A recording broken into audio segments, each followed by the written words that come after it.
এই জন্য আমার বন্ধুগণ এবার কথাগুলো দিল দিয়ে শুনেন কি বলতে চাই। দুনিয়ার জমিনে চলবার প্রতি কেমনে চলতে হবে মনোযোগ দিয়ে কথাগুলো শুনেন। জিন্দেগি পরিবর্তন হয়ে যেতে পারে আমার আপনার। আউয়ালান কথাগুলো আমাকে বলছি, জিন্দেগিতে চলবার পথে কেমন আদর্শ প্রতিষ্ঠা করা লাগবে। এই দুনিয়ার মানুষের পিছনে ব্যর্থ চেষ্টা বাদ দিয়া আল্লাহকে খুশি করবার জন্য যদি চেষ্টা করো, রব বলেছেন গোলাম দুনিয়ার জমিনে বেঁচে থেকে আমার কাছে যদি কোনো জিনিস চেয়ে বসো, আমি আল্লাহ তাআলা ওয়াদা দিলাম হায়াতে জিন্দেগিতে তোমার কাছে পৌঁছে দিতে পারি। আল্লামা জুলফিকার নকশবন্দি খুতুবাতে জুলফিকারে চমৎকার করে ছোট্ট একটা কথা নিয়ে এসেছেন। কথাগুলো শুনেন। হযরতে ফাতেমা রাদিয়াল্লাহু তাআলা আনহা তখন পর্যন্ত ছোট। হযরতে ফাতেমার সঙ্গে এক ইহুদির মেয়ের সম্পর্ক হয়ে গেল। বন্ধুত্বের কথাটা খুব সংক্ষেপ করে শুনবেন। আল্লামা জুলফিকার নকশবন্দি খুতুবাতে জুলফিকার অনেক লম্বা বলেছেন, আমি সংক্ষেপ করে শুধু বুঝাইয়া দেই। দুনিয়ায় যদি ভালো মানুষের সঙ্গে সম্পর্ক হয়ে যায়, দুনিয়ায় যদি আল্লাহর সঙ্গে আপনার আমার সম্পর্ক হয়ে যায়, জীবনে কোনো জিনিসের জন্য আপনি আমি ঠেকবো না, শুধু বলবো হাসবি আল্লাহ, একমাত্র কেবলমাত্র আল্লাহ আমার জন্য যথেষ্ট। কথাটা বুঝেন। হযরতে ফাতেমার সঙ্গে ইহুদির মেয়ের সম্পর্ক হয়ে গেল। একদিন দুই দিনের নাম। আশরাফ আলী তানভী উনার মালফুজাতে লিখেছেন, কেউ বলেছেন 6 বছর 8 বছর, আমরা বললাম 5-4 বছর হতে পারে। অর্থাৎ দীর্ঘদিনের সম্পর্ক এই মেয়েটার সঙ্গে। হযরতে ফাতেমার মেয়েটা প্রতিদিন ফাতেমার বাড়িতে আসে, ভালো মানুষের কাছে আসে, এই জন্য ভালো চরিত্র পেয়ে গেল মেয়েটা ইহুদি। এইভাবে দীর্ঘদিন চলে যাওয়ার পরে মেয়েটা বড় হয়ে গিয়েছে। একদিন বাড়িতে গিয়েছে, ইহুদি ডাক দিয়া বলছে, মেরে বয়স হয়ে গিয়েছে মা, তোমাকে বিয়ে দিতে চাই, তোমার জন্য পাত্র নির্বাচন করেছি। পাত্র আমাদের এলাকার সব থেকে পয়সাওয়ালা সুন্দর যুবক ইয়াং, তার কাছে বিয়ে দিতে চাই, তুমি কি রাজি? মেয়েটা কোনো জবাব দিচ্ছে না। ডাক দিয়া বলছে, আব্বা আপনি বিয়ে ঠিক করেছেন, আমি কি বলতে পারি? জিজ্ঞাসা করছে, তুমি রাজি কি না আমার কাছে বলো। মেয়েটা কিছুক্ষণ পরে বলছে, আব্বা আজকের দিনের সময় দেন, আগামী কালকে সন্ধ্যার আগে আগে আপনার কাছে ফাইনাল ডিসিশন জানায়া দেব, ফাইনাল সিদ্ধান্ত আপনার কাছে জানায়া দেব। মেয়েটা বাবার কাছ থেকে বিদায় নিয়ে পরের দিন সকাল বেলা হযরতে ফাতেমা রাদিয়াল্লাহু তাআলা আনহার কাছে পৌঁছে গিয়েছে। চোখের পানি ছেড়ে ফাতেমাকে বলছে, বোন রে, দীর্ঘদিন থেকে তোমার বাড়িতে আসি আর যাই, কত মানুষকে দেখলাম তোমার কাছ থেকে পরামর্শ নিতে, দুনিয়ার কোন মানুষকে আজ পর্যন্ত ভুল কোনো পরামর্শ দিলা না, এমনকি দুশমনকে পর্যন্ত সুন্দর পরামর্শ দিয়েছ। বোন, আসমানের নিচে জমিনের উপরে সৃষ্টি কর্তার পরে তোমাকে আমার উদ্ধার মনে করেছি। আমি আমার জিন্দেগির ফাইনাল সিদ্ধান্তের জন্য তোমার কাছে এসেছি। বোন রে, তোমার কাছে পরামর্শ চাই, তুমি কি দিবা? ফাতেমা বলছেন, কি চাও বলো না। মেয়ে ডাক দিয়া বলছে, ফাতেমা আমার বাবা আমার জন্য ছেলে ঠিক করেছে, বিয়ে দিতে চায়, আমি কি বিয়েতে রাজি হব কিনা জানতে চাই। ফাতেমা বলছেন, বোন রে, এটা তোমার একান্ত পার্সোনাল ব্যাপার, ফ্যামিলির ব্যাপার, আমি তোমাকে কি বলবো বলো না। মেয়ে ডাক দিয়া বলছে, ফাতেমা এই জিন্দেগিতে খুঁজে দেখলাম তোমার মতো ভদ্র কেউ নাই, তুমি যদি পরামর্শ দাও এটাই মেনে নেব। ফাতেমা বললেন, কোন বাবা তো চায় না তার মেয়েটা কষ্টে থাকুক, পৃথিবীর সকল বাবারাই চায় তার মেয়েটা সুখে থাকুক, ভালো থাকুক। আমার মন বলছে তোমার বাবা যেটা ঠিক করেছে তুমি মেনে নাও। মেয়ে ডাক দিয়া বলছে, ফাতেমা তুমি বলছো আমি বিয়েতে রাজি হয়ে যেতে পারি, কিন্তু আমার একটা শর্ত আছে। ফাতেমা বলছেন, বোন রে, শর্ত থাকলে তুমি তোমার বাবার সঙ্গে কথা বলবা, আমার সঙ্গে কেন? আমার সঙ্গে শর্ত কেন? মেয়েটা ফাতেমাকে জড়াইয়া চোখের পানি ছেড়ে কাঁদতেছে আর বলতেছে, বোন রে, তুমি মুসলিম, আমি ইহুদি, কিন্তু তোমার সঙ্গে সম্পর্ক হওয়ার পরে আজ পর্যন্ত দেখি নেই তুমি আমানতের খেয়ানত করতে। আমার মনে হয় না আসমানের নিচে তোমার মতো ভদ্র কোনো মেয়ে আছে। ও ফাতেমা, আমি বিয়েতে রাজি, আমার শর্ত হলো তুমি যদি আমার বিয়েতে যাও, আমার পাশে বসে আমার মাথায় হাত রেখে আমাকে যদি আশীর্বাদ করে দাও, কল্যাণের দোয়া করে দাও। এই জন্যই শুধুমাত্র কেবলমাত্র আমি বিয়েতে রাজি। ফাতেমা বলছেন, বোন রে, তুমি ইহুদি, আমি মুসলিম, আমি যদি তোমার বাড়িতে যাই, মানুষ আমার বাবাকে গালি দিবে, কটু কথা বলবে, আমার বাবা ব্যথা পাবে, এই জন্যে আমি যেতে পারবো না। মেয়েটা ডাক দিয়া বলছে, বোন রে, আমার পুরা জিন্দেগির আরাধনার সাধনা, তুমি যদি আমার বিয়েতে না যাও, আমার দুটা পথ, হয়তো নিজে নিজে মরে যাব, সুসাইড করবো, আত্মহত্যা করব, না হয় পৃথিবীর কোনো ছেলেকে কোনোদিন বিয়ে করব না। তুমি আমার বিয়েতে না গেলে এই পৃথিবীর কোনো পুরুষ মানুষকে আমি বিয়ে করব না, মরে যেতে পারি। ফাতেমা বলে ফেলছেন, বোন রে, এত কঠিন কথা বলতে হবে না বোন, ইনশাআল্লাহ যাও, কথা দিলাম আমি তোমার বিয়েতে যাব। লম্বা কথা আমি সংক্ষেপ করে করে মাঝে মাঝে ছেড়ে ছেড়ে বলছি, কষ্ট হইতেছে আমার বন্ধুগণ। মেয়েটা বাবার কাছে গিয়ে ডাক দিয়ে বলেছে, আব্বা জান, তুমি আমার জন্য ছেলে ঠিক করেছো, ওই বিয়েতে আমি রাজি। ছেলে ভালো না খারাপ জানতে চাই না, ছেলে সুন্দর নাকি কালো জানতে চাই না, ছেলের সম্পদ আছে কিনা জানতে চাই না, তুমি বিয়ের ঠিক করে ফেলো, আমি বিয়েতে রাজি। ইহুদি খুশি হয়ে গিয়েছে, মানুষকে দাওয়াত করবে। মেয়ে ডাক দিয়া বলেছে, আব্বা জান, আমার একটা শর্ত আছে। ও মা, তোমার আবার শর্ত কি জানতে চাই? মেয়ে ডাক দিয়া বলছে, আব্বা জান, আমার শর্ত হলো, আমার বিয়েতে মুহাম্মদ ইবনে আব্দুল্লাহর মেয়ে আমার বান্ধবী ফাতেমাকে ইনভাইট করেছি, দাওয়াত করেছি, ও কিন্তু আমার বিয়েতে আসবে, ও আসবে, আমার কাছে বসবে, এই শর্তে রাজি। কথাগুলা শুনে যেন ইহুদির পায়ের রক্ত মাথায় উঠে গেল। কি বলতে চাও? মুহাম্মদ আমার জাত শত্রু, যার দর আমার ধর্মের বিরুদ্ধে চলে গিয়েছে, তাকে যেখানে পাবো মেরে ফেলবার জন্য খুঁজি, তার মেয়েকে আমার বাড়িতে নিয়ে আসবা, মান সম্মান ইজ্জত বলতে থাকবে না, প্রয়োজন বোধে তোমাকে কোনো ছেলের কাছে বিয়ে দিব না, পুরা জিন্দেগি এভাবে এক ঘরে করে রেখে দেব, এরপরে ফাতেমাকে এই বাড়িতে আনতে দিব না।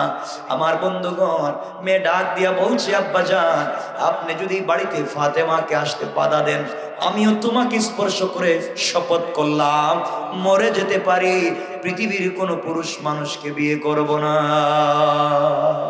আল্লাহু আকবার। পিড়িতে পানি পড়ে দিলি ভাই, 12:30 হয়ে গেছে, কথা লম্বা করতে পারতেছি না, অসুবিধা হইতেছে, আমি রেখে পানি পড়ে না, আর কথা কত কোয়া যায়।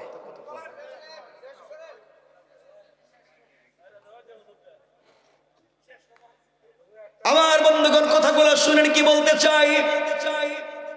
ইহুদি চিন্তায় পড়ে গিয়েছে, আমার একমাত্র মেয়ে যদি বিয়ে দিতে না পারি, মান সম্মান থাকবে না, এই জন্য কৌশল করেছে, ষড়যন্ত্রের আশ্রয় নিয়েছে।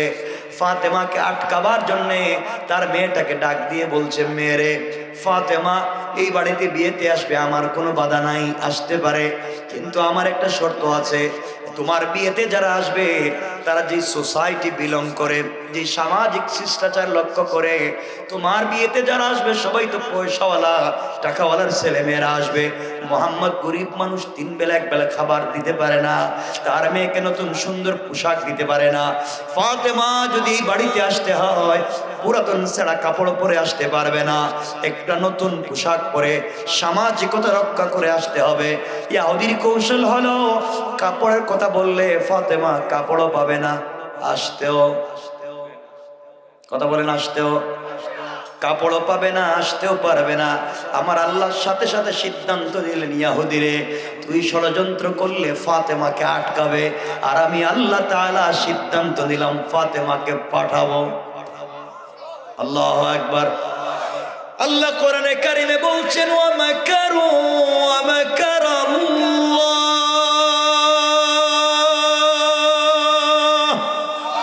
ওয়াল্লাহু খায়রুল মাকিরিন। আল্লাহ রাব্বুল ইজ্জতুল জালাল বলেছেন, তোমরা কিসের কৌশল করো রে? তোমাদের সকলের কৌশলের চাইতে শ্রেষ্ঠ কুশলী হলেন আমার আল্লাহ। পড়েন সুবহানাল্লাহ। আমার বন্ধুগণ, কথাগুলো দিল দিয়ে শোনেন। ফাতেমার কাছে মেয়েটা দৌড়ে ডাক দিয়া বলছে, বোন রে, তুমি আমার বিয়েতে যাও। আমার বাবা চায় না। আমার বাবা কত কটু কথা বলেছে, এক পর্যায়ে রাজি হইছে একটা শর্ত হলো তুমি যদি একটা নতুন পোশাক পরে যাও। ফাতেমা বলছেন, বোন রে, আমি কোথায় পোশাক পাবো? এমন এক বাবার ঘরে আল্লাহ আমাকে জন্ম দিয়েছেন, 3 বেলা 1 বেলা খাবার নাই, নতুন কোনো জামাও নাই, কিন্তু আমার বাবার উপরে আল্লাহর উপরে কোনো অভিযোগ নাই। আমরা এভাবেই জিন্দেগি কাটাইয়া দিতে চাই, গরিবের মতো দুনিয়ায় কাটাইয়া দিতে চাই। আমি তো একজনের প্রেমে পাগল হয়েছি, আমি তো আল্লাহকে পেতে চাই। রবকে যদি পেয়ে যাই, দুনিয়ার কষ্ট আর আমার কাছে কোনো কষ্ট থাকবে না। দুনিয়ার ঘরবাড়ির আমার দরকার নাই, দুনিয়ার দামি পোশাকের দরকার নাই, আমি আমার রবের সন্তুষ্টি চাই। বোন রে, পোশাকও পাবো না, তোমার বিয়েতেও যেতে পারবো না, বেয়াদবি নিবা না। মেয়েটা এবার ডাক দিয়ে বলছে, ফাতেমা, তুমি আমাকে বলেছ এই সৃষ্টিতে তোমার একজনের সঙ্গে প্রেম আছে, একজনের সঙ্গে তোমার সম্পর্ক, তুমি আমাকে বলেছো। ফাতেমা, তুমি আমাকে বলছো এই পৃথিবীতে তুমি একজনকে মন প্রাণ দিয়ে ভালোবাসো, সারাদিন রোজা রেখে কাটাইয়া দাও, রাত্র হয়ে গেলে গুনগুন করে কথা বলো, কারণ রাত যত অন্ধকার হয় একাকিত্ব মানুষের যখন বাড়ে, যার সঙ্গে যার প্রেম তার সঙ্গে কোথাও জমে যায়। ও ফাতেমা, তুমি না বলছো গভীর রজনীতে কার সঙ্গে কথা বলো, তুমি না বলছো তোমার সম্পর্ক সৃষ্টিকর্তার সঙ্গে, পুরা দুনিয়া ছেড়ে ফেলতে পারবা, সব কিছুকে ভেঙে দিতে পারবা, কিন্তু সৃষ্টিকর্তার সঙ্গে সম্পর্ক ভাঙতে পারবা না। তুমি আমাকে বলেছো তোমার সৃষ্টিকর্তা পূর্ব দিকে সূর্য উঠায়, পশ্চিম দিকে ডুবাইয়া দেয়। তুমি আমাকে বলেছো আল্লাহর এত ক্ষমতা, তিনি ধনীকে গরিব, গরিবকে ধনী বানাতে পারে, সব কিছু তার হাতে। তা যদি সত্য হয়, এতদিন থেকে যদি তার ইবাদত করো, এতদিন থেকে তার প্রেমে যদি হাবুডুবু খাও, বোন রে, দুনিয়ার কোন ছেলের সঙ্গে প্রেম করলে, কোনো মেয়ে তার কাছে কোনো জিনিস চাইলে দিতে না পারলে, জীবন যৌবন বিসর্জন করে হলেও তার প্রেমিকার কথা রক্ষা করবার চেষ্টা করে, তুমি বলছো তোমার রব তো পুরা দুনিয়ার সৃষ্টি করেছেন, এত এত মালিক, তিনি কি তোমাকে একটা কাপড়ের ব্যবস্থা করতে পারেন না?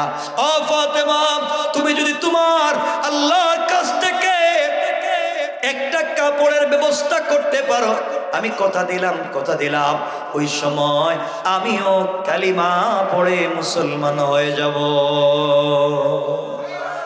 ফাতেমা আবেগী হয়ে গিয়েছেন, ডাক দিয়ে বললেন, বোন রে, ইনশাআল্লাহ যাও যাও, কথা দিলাম তোমার বিয়েতে যাব, সুন্দর পোশাক পরে যাব। কথাটা এখানেই শেষ হয়ে যেতে পারত। মেয়েটা তার বাবার কাছে গিয়ে বলছে, আব্বা জান, ফাতেমা বিয়েতে আসবে, নতুন পোশাক পরে আসবে। ইহুদি মুস্কি মুস্কি হাসে, চিন্তা করে, আহারে গরিবের মেয়ে, ঘরের ভিতরে খাবার নাই, পোশাক পাবে কোথায়? আমার আল্লাহ কোরআনে কারিমে বলছেন, ইন্না কাইদাশ শাইতানি কানা দাঈফা। আল্লাহ রাব্বুল ইজ্জত ওয়াল জালাল বললেন, কাফির বেঈমানরা যত কুটো কৌশল করে, আমার কাছে তাদের সবগুলা কৌশল মশা মাছির চাইতে আরো বেশি দুর্বল। বন্ধুগণ, লম্বা কথা, এই দিন থেকে নিয়ে ওই মেয়ের বিয়ে পর্যন্ত ছিল প্রায় 1 মাস। 1 মাসে আরো 12টা ঘটনা ঘটেছে। এই কিছুই আমরা বললাম না, ধরেন আগামীকাল কি বিয়ে, 1 মাস শেষ। কথা কি বুঝলেন? সংক্ষেপ, আগামীকাল কি বিয়ে। মেয়েটা সন্ধ্যার সময় ফাতেমার কাছে এসে বলেছে, বোন রে, আগামীকালকে বিয়ে, কাপড় কোথায় পেয়েছো, কাপড় দেখতে চাই।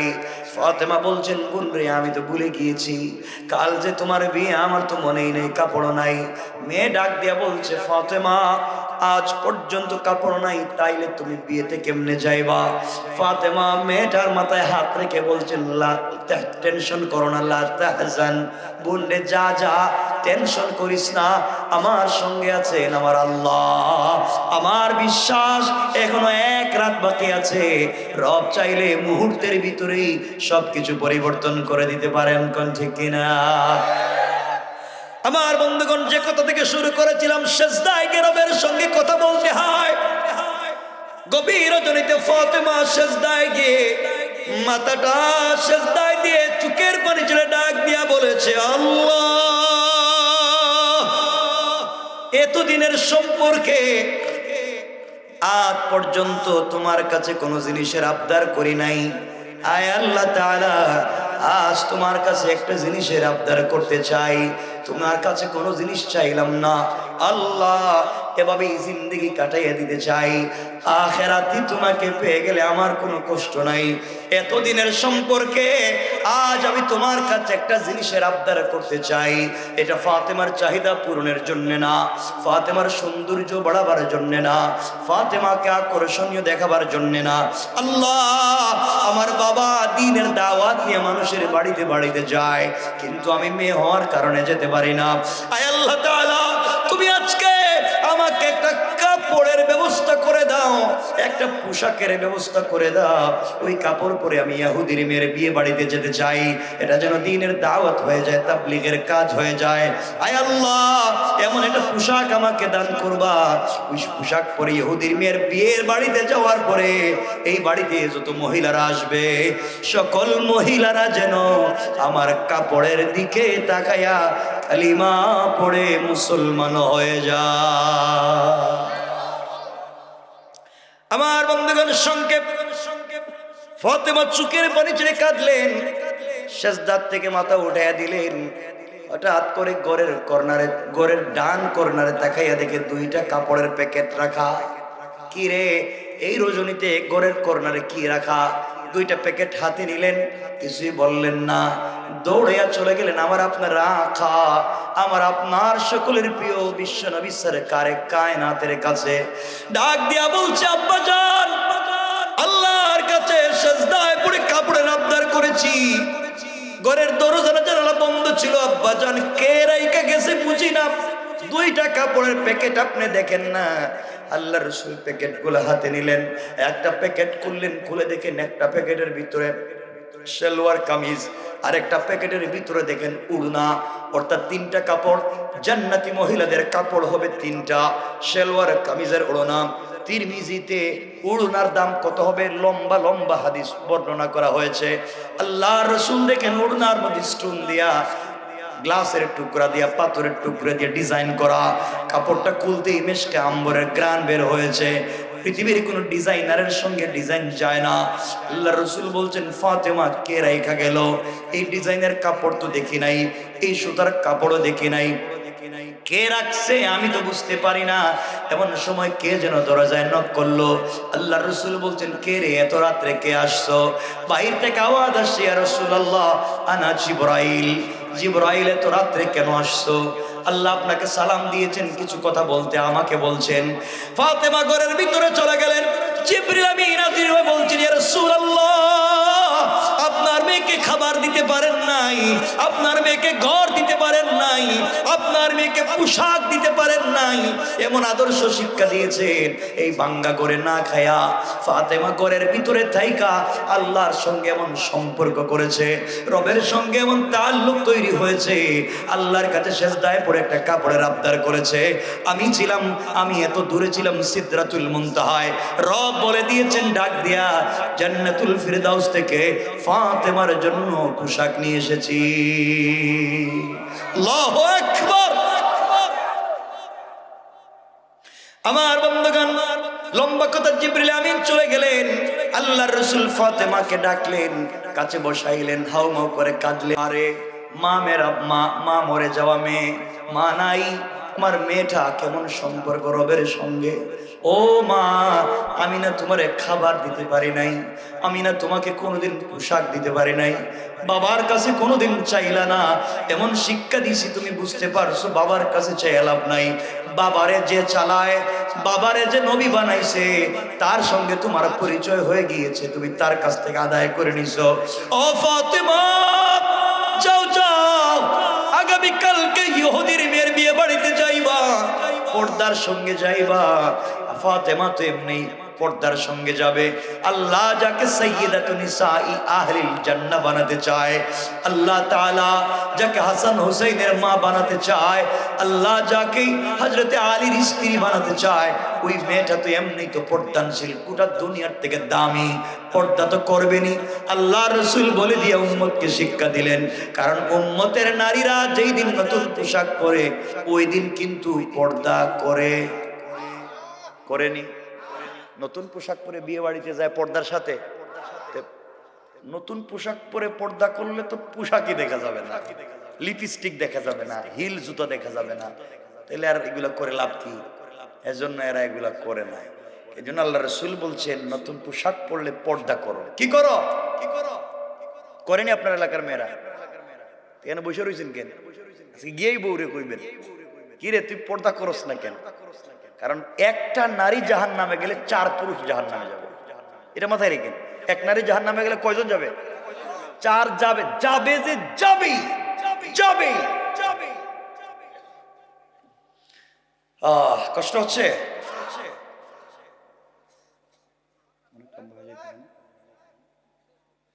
আমি শেষ করতে তো চাই, তো রাত তো 12:30টার উপরে গিয়ে একটা হয়ে যেতেছে। আপনারা তো কিছুক্ষণ পরে গিয়ে ঘরে ঘুমাই যাইবেন, আমি কি ঘরে ঘুমাইতে পারবো? একজন তো কইবেন না হুজুর আমার বাসায় থাকতে যান, ওরে আল্লাহরে থাকতে যান, এটা কইবেন না তো। আমার বন্ধুগান, সংক্ষেপ কথা, জওয়ানেরা শোনো, ফাতেমা পরের দিন, একে তো বিশ্ব নবীর মেয়ে, সরকারে কায়নাতের মেয়ে, এর উপরে পড়ছেন জান্নাতি পোশাক, নূরুন আলা নূর। ফাতেমা পোশাক পরে যে ইহুদির মেয়ের বিয়ে বাড়িতে ঢুকছেন, পুরা বাড়ি মেশকে আম্বরের গ্রানে মুখরিত হইয়া, পুরা বাড়ি জান্নাতি পোশাকের আলোতে আলোকিত হয়ে গিয়েছে। যেই মেয়েরা ওই মেয়েটাকে নতুন বধূর মতো সাজিয়ে বসে রইছে, ওই মেয়েটা উঠে আসে ফাতেমারে বলছে, ফাতেমা এই কাপড় পাইছো কই? আমার বাপ আমারে যে কাপড় দিছে আর তোমার কাপড় তো মিলে না। মেয়েটা দৌড়ে বাপের কাছে গিয়ে, আব্বা তুমি আমারে যে কাপড় দিছো আর গরিবের মেয়ে ফাতেমা যে কাপড় পরছে, মনে হইতেছে আমার কাপড় দিয়ে তো তার জুতাও মুছা যাবে না। আমি পুরা ডাইরেক্ট আপনাকে বলে দিলাম, এই গরিবের মেয়ে ফাতেমার মতো পোশাক যদি ব্যবস্থা না করো, আমি আজকে বিয়ে করতাম না। Luxury pace. এই বাড়িতে যত মহিলারা ছিল সবাই ফাতেমার কাপড়ের দিকে তাকাইয়া তো আশ্চর্য, এই কাপড় কোথা থেকে পাইল, কোন ডিজাইনার বানায়?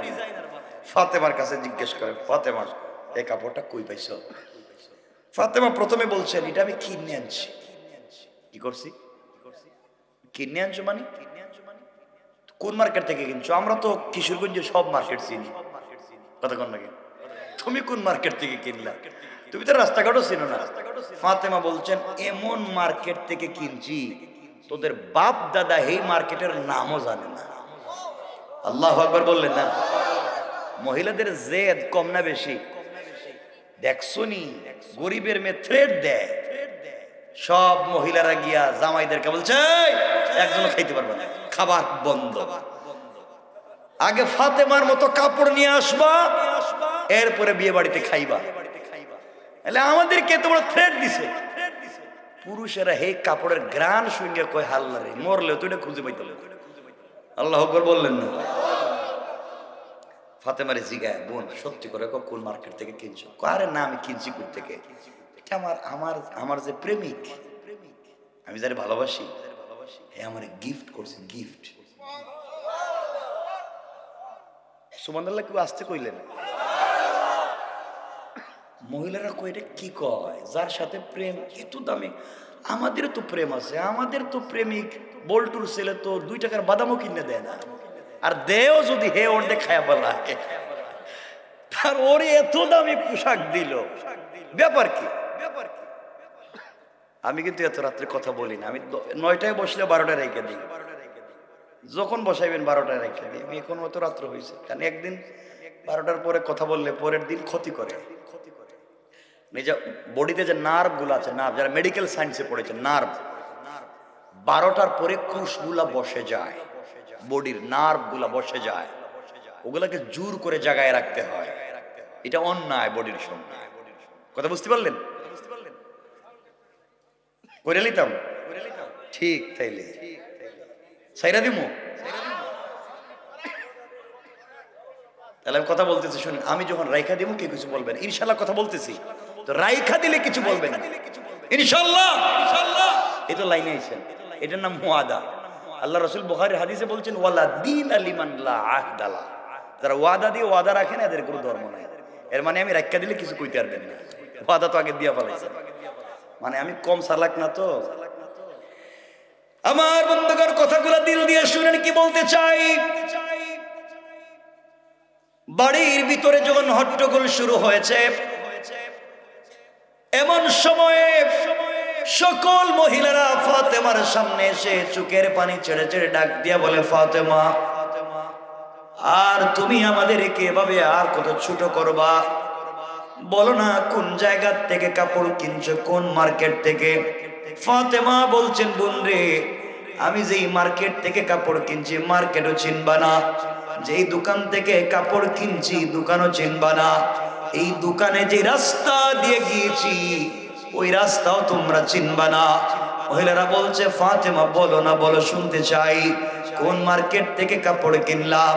ফাতেমা বলছেন, বোন রে শোনো, আমি যেই দোকান থেকে, আমি যেই মার্কেট থেকে কাপড় কিনছি ওই মার্কেটের নাম হলো জান্নাত, আর যেই দোকান থেকে কাপড় কিনেছি ওই দোকানের নাম হলো জান্নাতুল ফিরদাউস। মহিলারা চিন্তা করে, মার্কেটের নাম জান্নাত, দোকানের নাম ফিরদাউস, আমাদের মার্কেটের নাম তো বল্টু মিয়ার মার্কেট, এটি দিকে জান্নাত কয়, ফেরদাউস কয়, এটা তো শুনলাম না কোনো। ফাতেমাকে পরে বলছে, বোন, এই মার্কেটের নাম তো শুনিনি, দোকানের নাম শুনি, এটা কোন দিকে যায়? এটা কি কটিয়াদির এই বাগে জান্নাত মসজিদের পিছন দিকে যায় নাকি, না বাথরুমের সাইড দিয়ে যায়? রাস্তাটা কোন দিকে?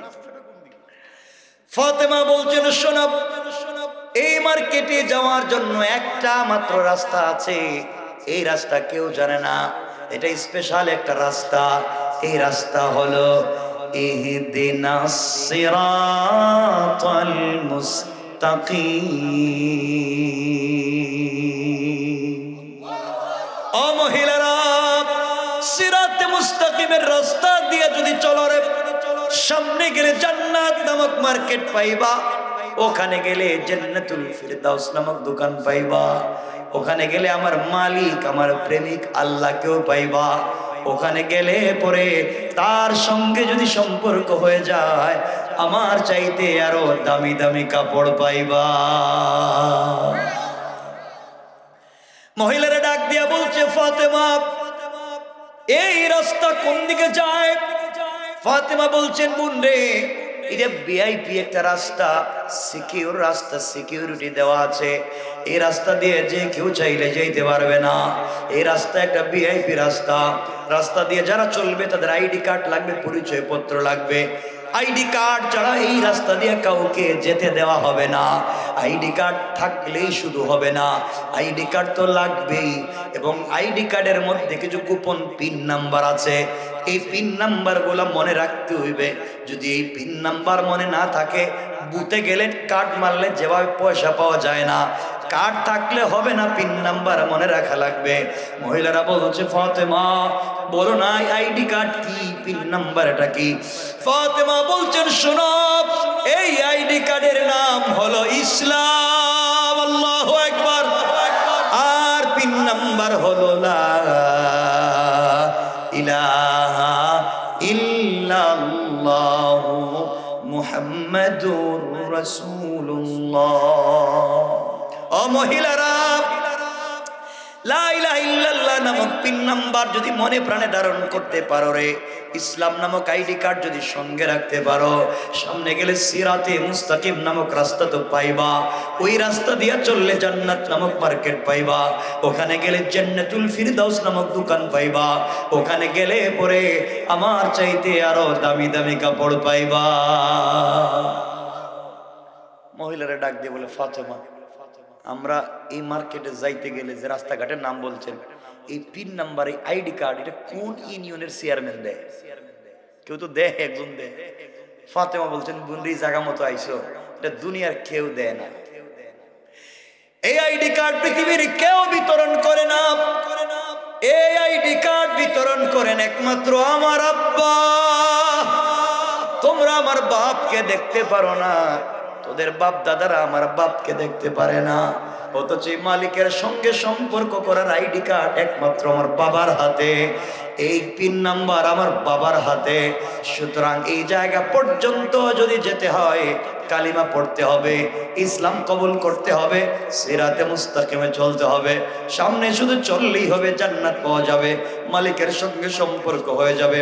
মেয়ে মহিলারা চিন্তা করে, হারে গরিবের মেয়ে মালিকের সঙ্গে সম্পর্ক করে যদি এত দূর যেতে পারে, এত এত দামি কাপড় পাইতে পারে, দুনিয়া তো সম্মানের সঙ্গে বসবাস করতে পারে, তাহলে আমরা কেন পারবো না? এমন সময় সব মহিলারা দাঁড়িয়ে গিয়েছে একসাথে ফাতেমার কাপড়ের দিকে তাকায়া। 370 জন, কেউ বলছেন 372 জন মহিলা একসাথে কালিমা পড়ে মুসলমান হয়ে যায়। আমার বন্ধুগণ, চিন্তা করেন, এই বাড়ির সব মহিলারা এখন মুসলমান হয়ে গেছে, পুরুষ একটাও মুসলমান হয় নাই। এই বাড়িতে এখন কি ঘটতেছে?